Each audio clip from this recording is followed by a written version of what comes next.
غنحتاج الماء دافي، 3 المعالق كبار ديال زيت الزيتون، شويه ديال الزعتر، شويه ديال الملح، معلقه كبيره مع عمراش ديال الخميره حبيبات، 2 معالق كبار عامرين ديال الحليب المجفف، ومعلقه كبيره ديال السنيده.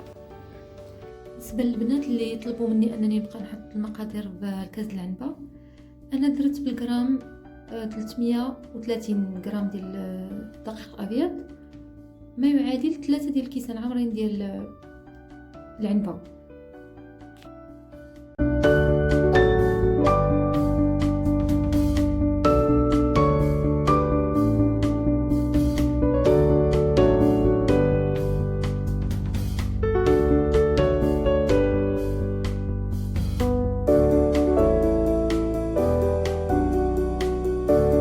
نضيف واحد الكاس ديال العنبه ديال الفينو او دقيق القمح الصلب.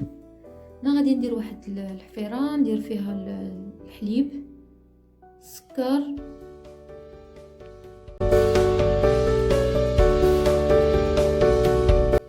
زيت الخميره، و 2 معالق او 3 المعالق كبار ديال زيت الزيتون.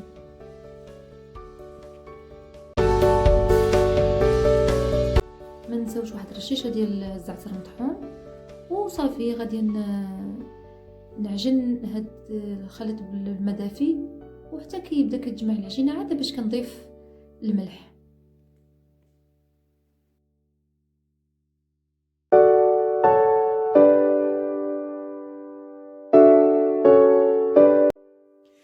كنغطي العجينه وكنخليها ترتاح على الاقل واحد الساعه حتى كتخمر مزيان.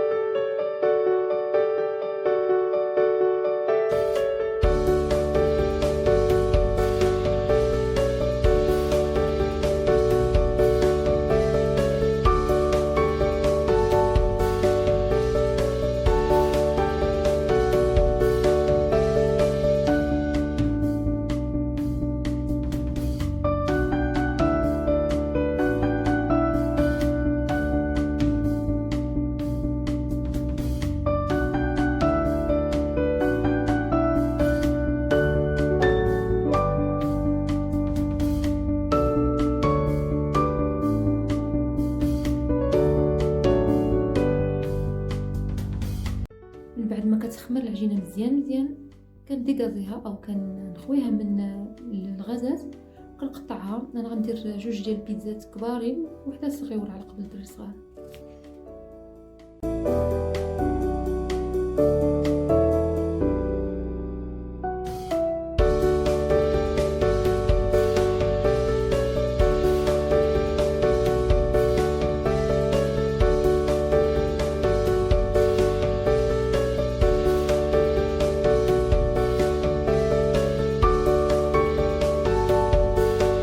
ملي كنكور هذوك العجينه كنخليها ترتاح واحد 10 دقائق باش تعاوني وتسرح بسهوله.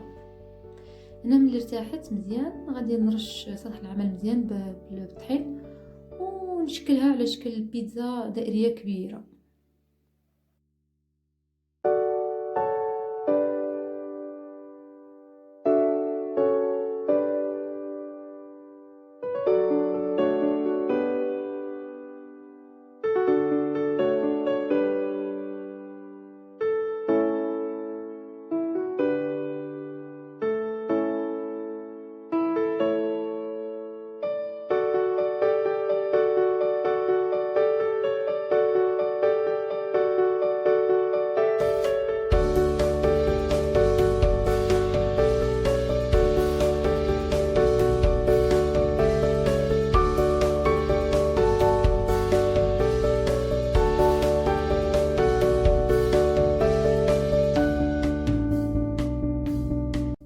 الفرشاة كنتقبو العجينه، ومن بعد نبدا اول حاجه هي لاصوص اللي كنصوبها وكنحطها في المجمد.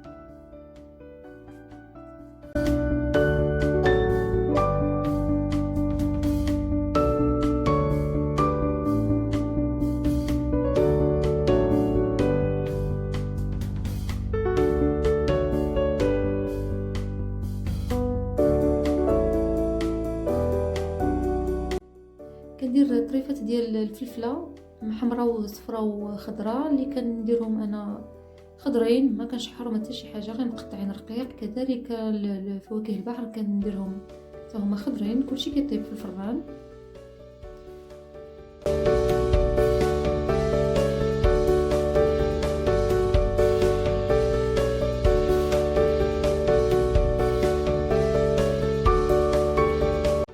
الكلامر حتى هو خضر يطيب مزيان في الفران وكيجي رطب، ما نخافو شي منه.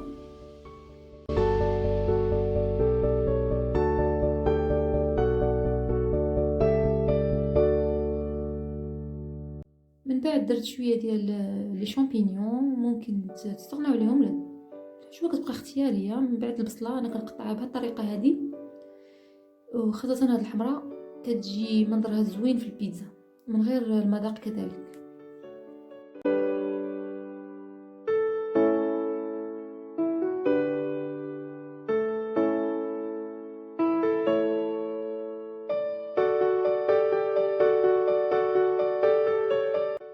هنا رشيت عليها شويه ديال البارميزون اللي ما خصناش نكثروا منه لانه فيه واحد المذاق مجهد بحال قريب للسمن.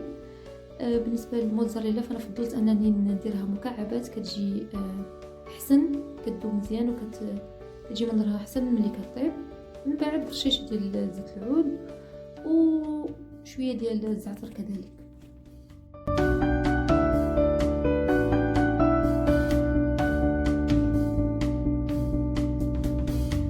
من بعد ندخلها للفران درجه حراره 200 وندوز للبيتزا الاخرى بنفس الطريقه. غادي نسرح العجينه دائريه وكبيره.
البيتزا اللي كتكون بالجامبون دو بوف فومي فما خصوش يطيب نهائيا في الفران، كيقساح وكيتبدل ليه اللون. وهذا لهذا خاص حتى تكون البيتزا باقا سخونه يلا خارجه من الفران كنقدروا اننا نحطوه من الفوق صافي، غير بهذيك السخونيه كيترخى شي شويه وكيجي مزيان.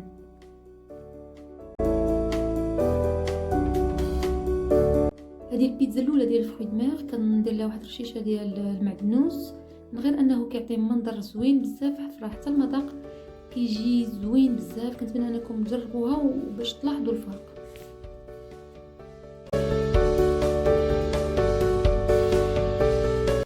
هذا هو شكل البيتزا ملي كتخرج من الفران، فلاباط كتجي رطبه و ميم طون كروستيونط، كتجي لذيذه بزاف. كنتمنى انكم تجربوها وكنتمنى انكم تشتركوا معايا في القناه، تفعلوا زر الجرس باش يوصلكم ان شاء الله كل جديد. وشكرا لكم على تفاعلكم والى اللقاء.